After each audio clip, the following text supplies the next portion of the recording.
डर, इसका खुद का तो कोई वजूद नहीं है, फिर भी यह बड़े बड़ों की लगा देता है। पर वीडियो शुरू करने से पहले ही मैं ये गारंटी देता हूं कि आज से तुम डर से नहीं बल्कि डर तुमसे डरेगा। पर उससे पहले हमारी चंचल जनता से एक रिक्वेस्ट है कि वीडियो को पूरा देखना, क्योंकि आधी इंफॉर्मेशन से पूरा डर नहीं निकल पाएगा। और अगर पूरा देखने के बाद भी वीडियो अच्छा नहीं लगा तो सीधा डिसलाइक मार के चैनल को छोड़ देना। पर अगर अच्छा लगा तो लाइक मार के सब्सक्राइब करके ही जाना। इतने कॉन्फिडेंस के साथ इसीलिए बोल रहा हूं क्योंकि मुझे पता है ये वीडियो आपको अच्छा ही लगने वाला है। Anyways, let's start the video. दोस्तों, पहले हम ये समझते हैं कि यह डर होता क्या है और फिर मैं बताऊंगा कि इस डर को कैसे डराते हैं। हम सब ने हमारा एक कंफर्ट जोन बना लिया है। मान लो ये सर्कल आपका कंफर्ट जोन है। इस सर्कल के अंदर जो भी चीजें आती है, यानी कि आपके कंफर्ट जोन के अंदर जो भी चीजें आती है वो करने से आपको कभी डर नहीं लगेगा। जैसे कि दोस्तों से बातें करना, कलीग्स के साथ बातें करना। पर अगर कोई आपको बोले कि स्टेज पे जाके 2 शब्द बोलो या फिर ऑफिस में सबके सामने प्रेजेंटेशन दे दो, तो फट के हाथ में आ जाती है। और ऐसा इसीलिए होता है क्योंकि ये सब आपके कंफर्ट जोन के बाहर है।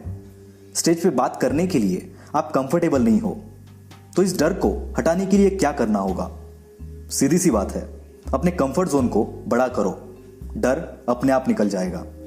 पर इस कंफर्ट जोन को बड़ा कैसे करें? अब ध्यान से सुनना जो भी मैं बोलने जा रहा हूं। कंफर्ट जोन को बड़ा करने का सिर्फ एक ही रास्ता है, और वो है रिस्क लेना। आप में से कितने लोगों को स्विमिंग आती है? आई होप सबको आती होगी।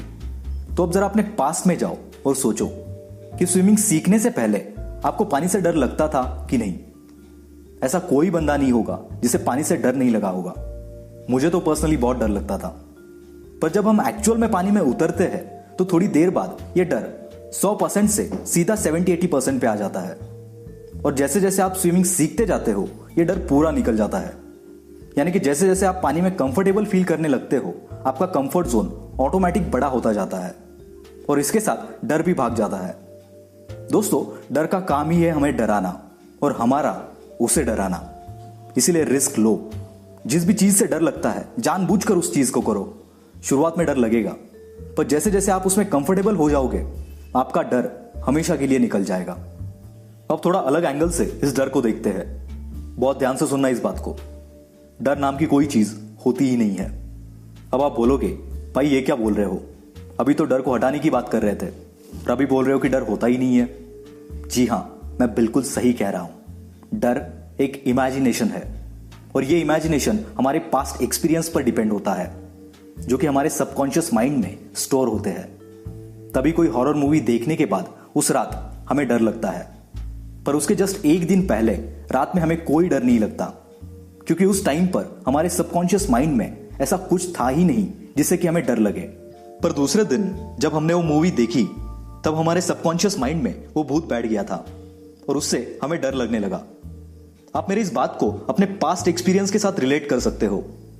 और ऐसे ही होता है जब हम बड़े होते रहते हैं, तब हमारे पेरेंट्स, हमारे घर वाले हमें बहुत सारी चीजों से डराते हैं कि ये नहीं करना वरना वो हो जाएगा, या फिर वो नहीं करना वरना ये हो जाएगा। ये डर धीरे धीरे हमारे सबकॉन्शियस माइंड में स्टोर होते जाता है और इसी वजह से जैसे जैसे हम बड़े होते जाते हैं हमारा डर भी बड़ा होता जाता है, क्योंकि उस टाइम पर इतनी अकल तो होती नहीं है कि घर वाले जो बोल रहे हैं वो सही है या गलत एक बार चेक कर सके। और हमारा सबकॉन्शियस माइंड सबको सच मान लेता है और फिर जिंदगी भर हमें डराता रहता है। क्योंकि देखो ना यार, कोई 1 साल का छोटा बच्चा है और अगर आप उसके हाथ में कोई सांप भी दोगे तब भी वो उससे नहीं डरेगा, क्योंकि उसे पता ही नहीं है कि सांप होता क्या है। उसके सबकॉन्शियस माइंड में ऐसी कोई इंफॉर्मेशन ही नहीं है कि सांप खतरनाक है। इसलिए आपके सबकॉन्शियस माइंड से खेलना सीखो। जिस भी चीज से आपको डराता है उसमें हिम्मत करो और रिस्क लो और उस डर को जड़ से हटा दो, क्योंकि इसी डर ने कई काबिल लोगों को आम जिंदगी जीने पर मजबूर करके रखा है। आप उनमें से एक मत बनना।